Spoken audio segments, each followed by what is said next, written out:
Hello, knowledge seekers.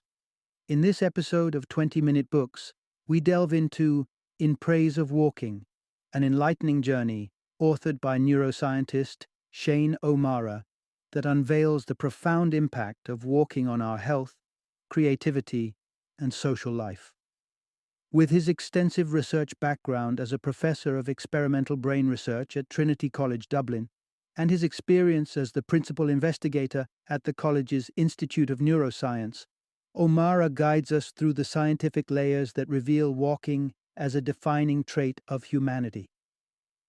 This insightful book is not just for science aficionados eager to understand the interplay between the body and mind. It also caters to those passionate about walking and individuals seeking motivation to incorporate more physical activity into their lives. O'Mara's credentials, including his role as a Wellcome Trust senior investigator and authorship of informative titles like Why Torture Doesn't Work, The Neuroscience of Interrogation, and A Brain for Business, A Brain for Life, underscore the depth of expertise he brings to this exploration. Whether you're a pedestrian by nature or looking for inspiration to step out more often, In Praise of Walking promises to enrich your perspective on this simple yet powerful activity. Join us as we take a stride through the science and soul of walking.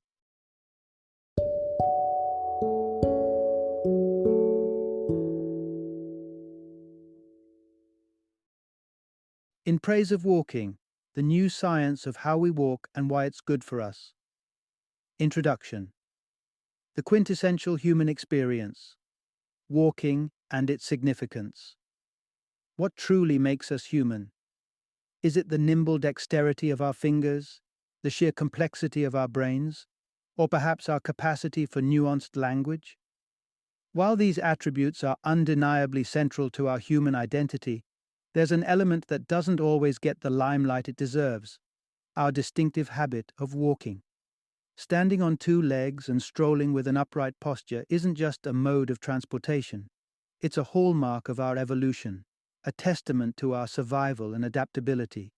However, in the modern world, where convenience is king, we've become increasingly sedentary, relying on vehicles to whisk us from point A to point B.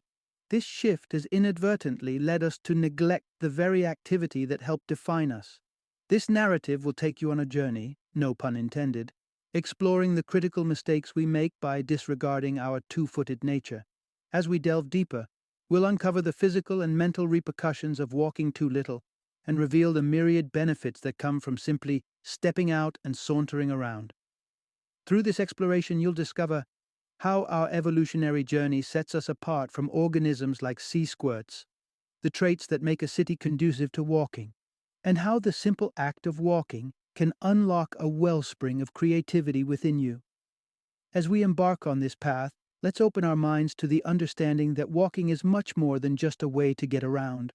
It's an essential ingredient in the recipe for holistic health and well-being, and a catalyst for sparking the creative fire that burns within all of us. Part 1. Walking, a complex dance of mind and muscle. When considering how humans glide gracefully on two legs, let's first draw a parallel with an entirely different organism: the sea squirt. This aquatic wanderer initially demonstrates remarkable mobility, zipping through water in search of sustenance, equipped with a brain, an eye, and a spinal cord. Yet, upon finding a rock to call home, it discards its mobility and, astonishingly, consumes its own nervous system. Why this eerie tale of the sea squirt? It serves as a stark reminder that without movement, our complex nervous systems would be superfluous. The key message is that moving around isn't as simple as putting one foot in front of the other. It's a process deeply rooted in our cognitive functions. Let's set the sea squirt aside and bring us back to the human realm. Humans and sea squirts may differ significantly, yet there are surprising similarities beneath the surface. Comparing the genes of a seemingly unrelated duo, a little skate and a mouse, researchers found common genetic threads related to mobility. These threads connect us all the way back to our aquatic ancestors, showing that the essence of movement has been with us for eons. Distinct among our primate cousins, humans stand and move apart with our upright gait. Evolution gifted us two-legged locomotion, not just because it looks elegant. It's also about efficiency. It grants us the ability to traverse vast distances while hauling various items, be it offspring, foraging finds, or tools. However, mastering bipedal balance is no trivial feat. Toddlers, our little humans in training, tumble frequently, about 17 times an hour, amid taking more than 2,000 steps as they master this skill. Even robots, with all their technological sophistication, struggle to emulate our bipedal prowess. We owe our success in this dynamic balancing act to the brain, specifically its knack for inertial guidance, perpetually running complex calculations to keep us upright. Picture the line from the corner of your eye to your ear canal. The brain's goal is to maintain this line parallel to the firm ground beneath you. But let's not forget the role of the spinal cord. While the brain deals with balance, the spinal cord orchestrates the rhythmic dance steps of our hearts, lungs, and legs needed for walking. This partnership of the brain and spinal cord, something the sea squirt chooses to quite literally digest after settling down, is what our species taps into to fully enjoy the liberty of locomotion. So stride with pride, appreciating that each step you take is a testament to a deeply intricate evolutionary legacy. Remember, to walk is not just to move. It's to engage in a beautifully complex dance of mind and muscle. And this, fellow walkers, is something definitely worth keeping. Part 2. Unwrapping the mysteries of our built-in navigation system. Consider the complexity of navigating without the aid of modern technology. Imagine, if you will, embarking on a journey through the labyrinthine streets of London, from the north in Highgate to the southern reaches in Streatham, sans map or smartphone. How would you find your way? This isn't just a hypothetical scenario. It mirrors an actual challenge faced by the author years ago. The task demanded a reliance on something akin to an inner compass, an instinctual sense we might compare to a homing pigeon's directional savvy. This innate orientation, guiding us homeward, is known as dead reckoning or path integration. The key message illustrating our navigational prowess: scientists are gradually uncovering the inner workings of our sense of direction.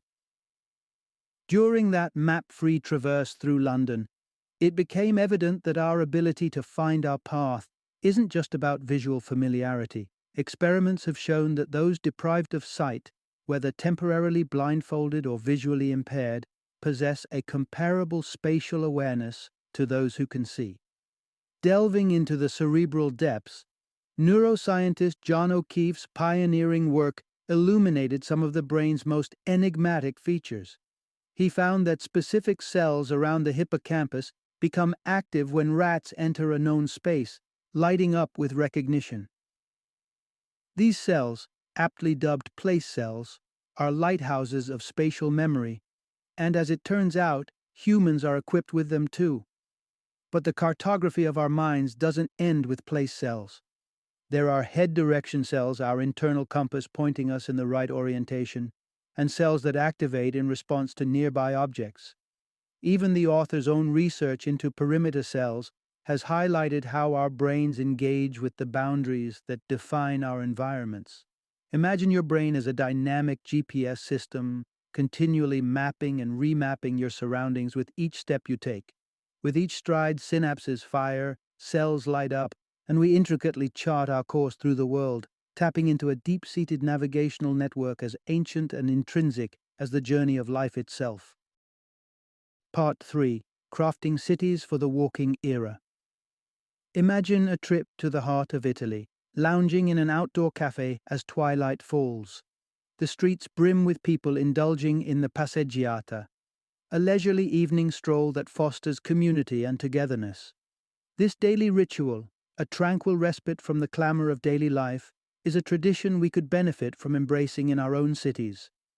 However, current urban design often neglects the walker's perspective.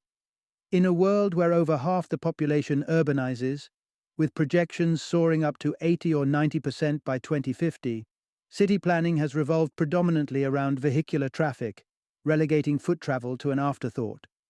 This approach starkly contrasts with what our well-being dictates. The key message we gather here: the walkability of our cities is not just a luxury, it's imperative. Ask yourself, what are the hallmarks of a walker-friendly city? A network of destinations like markets, schools, and workplaces should be within a stone's throw for residents. Equally crucial is the quality of these walking routes: secure, appealing, and lively, akin to an inviting living room, embellished for enjoyment. Green spaces play a pivotal role too. Consider the verdant expanse of London's Hyde Park, or the sprawling oasis that is New York's Central Park. And then there's the matter of inclusivity. Walkable cities must cater to the older demographic, with infrastructure such as pedestrian crossings designed with their mobility in mind.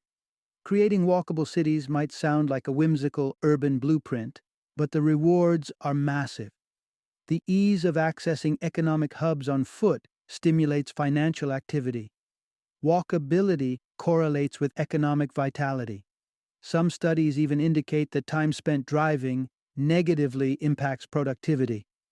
Advocates for walk-friendly cities advocate for the acronym EASE: easy, accessible, safe, and enjoyable. Principles that should guide urban designs to favor pedestrians. In a surprising turn, the author shifts the conversation from architects and planners to psychologists and neuroscientists who intimately understand the links between environment, movement, and mental well-being. By engaging these experts in the urban design process, cities could transform into havens that not only promote walking, but cultivate a quality of life reminiscent of the Italian passeggiata, making leisurely strolls part of the societal fabric wherever we may call home. Part 4. Stroll your way to a happier, healthier mind and body. Recall the sluggishness that lingers after days spent cooped up in an office or at home. It's familiar to us all, that feeling of irritability, that sense of being off-kilter. Strikingly, these moods are more than just passing clouds. They reflect subtle shifts in our personalities linked to physical inactivity. Lesser movement is scientifically tied to decreased extroversion, openness, and agreeableness. In essence, sedentariness doesn't just change us, it can dim the light of our better selves. So what's the antidote to this descent into gloom? The simplest of human motions? Walking. Here emerges the mantra of wellness. Walking is profoundly therapeutic. Dating back to the erudition of Hippocrates, walking holds the venerable title of best medicine. Our modern lifestyle, with its disproportionate inside living, as research states an average of 87% of our lives within walls, would understandably dismay this ancient physician. Yet, it's not merely a hunch that the act of walking, particularly outdoors, enriches well-being. Studies suggest that regular locomotion could slash future depression rates by approximately 12% if each person committed merely an hour a week to it. Further UK research applauds the mental rejuvenation carried by visits to natural settings. But the boons of walking extend beyond mood elevation. The very fabric of our brain benefits from its repetitive rhythm, spawning new cells that sharpen memory and learning. Moreover, muscles echo the credo, use it or lose it, with neglect leading to atrophy. To keep our muscles in top form, they must experience the strain and strength of regular use.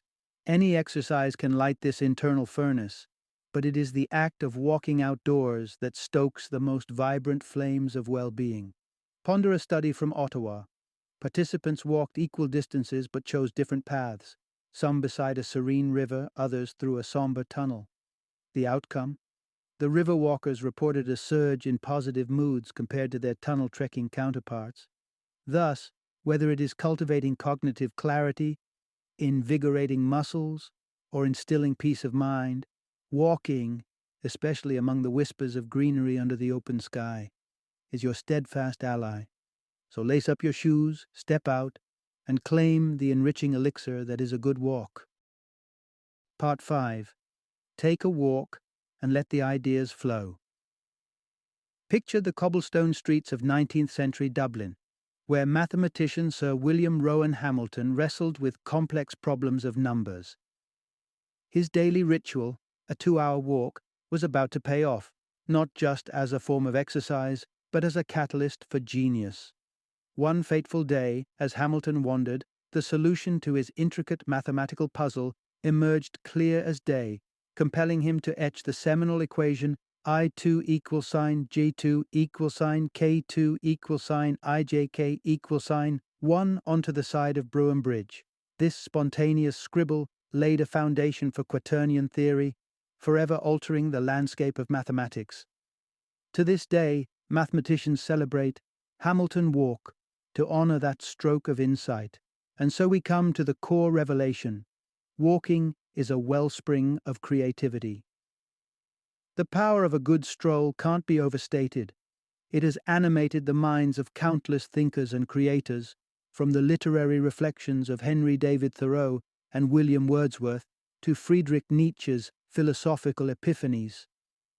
But what ignites this creative combustion within our brains during a leisurely walk? Our brain oscillates between two states, the active, task-oriented mode and the uninhibited, daydream-like default mode. The latter, often underestimated, is actually essential for mental clarity and strategic thinking. The intersection of these brain states appears to be a fertile ground for creativity, and it's during walks that this crossroad is often reached. As we navigate the physical environment, our hippocampus, a hub for memory and spatial awareness, becomes a dynamo of activity. It's important to note that walking may not advance uninspired tasks that require straightforward calculations. Yet, when it comes to creative quandaries, envisaging the unimagined or connecting disparate thoughts, walking seems to infuse the mind with a potent blend of focus and freedom the author deems active idleness. So before you resign to grappling with challenging problems in the confines of four walls, consider this invitation to walk on it. Whether it's a conundrum at work or a personal project, permit yourself the gift of ambulatory rumination. Put one foot in front of the other, allow your mind to meander, and you just might stumble upon your own eureka moment. No bridges or penknives necessary. Part 6. Step by step, walking connects us all. Walking embodies far more than a solitary venture of drifting thoughts. At its essence, walking is a thread that weaves through the fabric of our social lives. As Mark Twain eloquently observed, the deepest joy of walking lies in the shared conversations, the communion of minds in motion. Indeed, even research lends its voice to this chorus, validating that walking is socially enriching. A study highlighted that elderly individuals who indulged in about 150 minutes of walking per week not only had more social interactions but also experienced improved well-being compared to their less ambulatory peers. For children, too, mastering the walk is the gateway to a whole new realm of social play and communication. Here's the central social truth of walking. It's an inherently communal act. The communal aspect of walking isn't limited to those who walk side by side. Consider the pilgrim's solitary journey, an individual path walked with a collective consciousness, connecting them to others who walk for shared beliefs or causes. Wander through a bustling city alone, and you are still part of a greater social tapestry, shaped by the throngs and gatherings you encounter. The phenomenon of people unwittingly syncing their steps when walking together is both commonplace and rooted in a complex neurological ballet of anticipation and adaptation, a dance step yet to be mastered by our robotic counterparts. This synchronization isn't a trivial matter. It signifies a deeper connection. Within large groups, be it during protests or parades, this shared rhythm can culminate in a psychological exhilaration, a communal joy stemming from the act of moving together. So the call to action rings out. We must cherish our capacity to walk. This isn't just a suggestion for individuals who seek a healthier lifestyle, but a clarion call for policymakers, urban designers, and health professionals alike, encouraging and enabling walking should be a societal imperative, with cityscapes designed to embrace and enhance this most human of activities. In conclusion, our streets should be transformed into corridors of greenery, our crossings tailored for ease of passage, all to honor and facilitate the act of walking. For as we have discovered, walking not only grounds us in our humanity, but also uplifts us in ways that transcend our expectations. Through walking, it becomes clear, one step at a time, we connect, we resonate, we truly live. Final summary. In summary, walking transcends a mere physical act, emerging as a multifaceted elixir for our being. What might seem an ordinary ambulation is, in fact, a profound catalyst for a multitude of benefits that touch upon our physical vigor, mental acuity, and social bonds. The science behind the seemingly effortless action of walking unveils its complexity. Every step we take stages a marvel of neurological and physiological coordination. As we walk, our mood lifts, creativity sparks, and our social world expands. Be it a problem to unravel or a relationship to foster, walking can be the background against which solutions and connections flourish.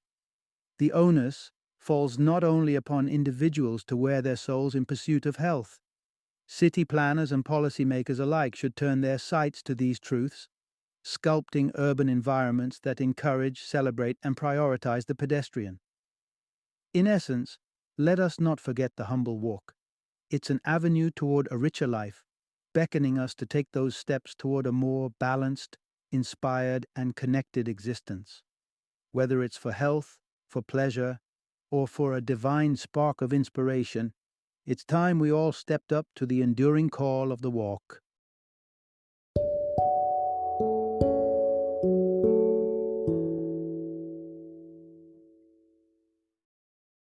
Thank you for joining me today on this journey of learning and discovery as we explored the insights of another thought-provoking book in our growing library of knowledge. If you've enjoyed our time together, please take a moment to follow our podcast, give us a 5-star rating, and share 20-minute books with other knowledge seekers. Your support truly means a lot. Don't forget to join me again in the next episode, where we will delve into another enriching book. Until then, happy reading and happy listening.